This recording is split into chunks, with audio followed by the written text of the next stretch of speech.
Hello students, आज हम बुद्ध चरितम के विषय में पढ़ेंगे।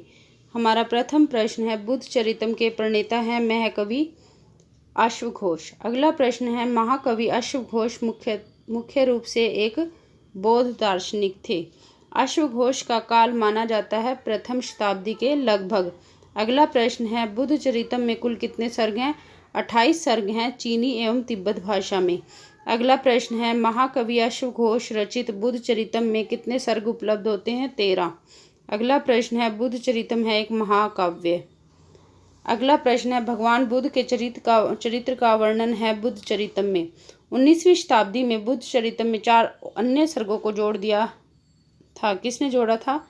अमृतानंद ने। अगला प्रश्न है, 15 से 28वें सर्ग तक के छंदोबद्ध अनुवादक हैं श्री रामचंद्र दास शास्त्री। अगला प्रश्न है, अश्वघोष रचित सर्ग मान्य है 14। अगला प्रश्न है, बुद्ध का जन्म होता है प्रथम सर्ग में। अगला प्रश्न है, बुद्ध चरितम के प्रथम सर्ग का नाम क्या है? बुद्ध का जन्म।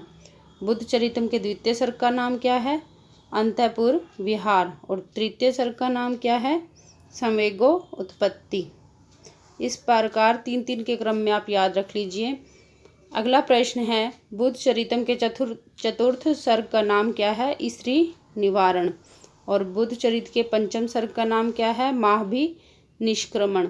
अगला प्रश्न है, बुद्ध चरितम के षष्ठ सर्ग का नाम क्या है? छंदक विसर्जन।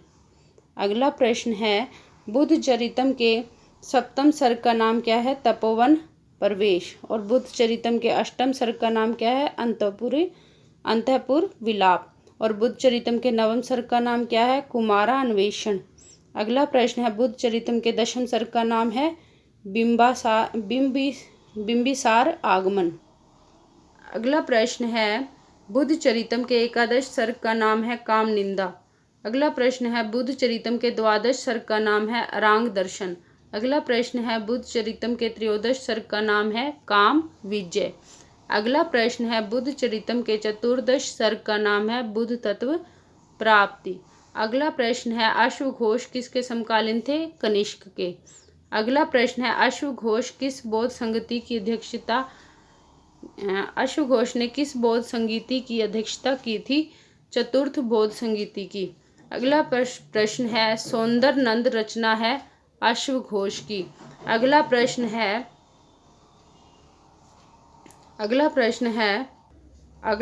है, सौंदर्य नंद रचना है अश्वघोष की। अगला प्रश्न है, शारी पुत्र प्रकरण के कृतिकार हैं अश्वघोष। अगला प्रश्न है, सौंदर्य नंद में कुल कितने सर्ग हैं? 18। अगला प्रश्न है, सौंदर्य नंद में किसकी कथा वर्णित है? नंद सुंदरी की। अगला प्रश्न है, सौंदर्य नंद है एक महाकाव्य। अगला प्रश्न है, शारी पुत्र प्रकरण है क्या है?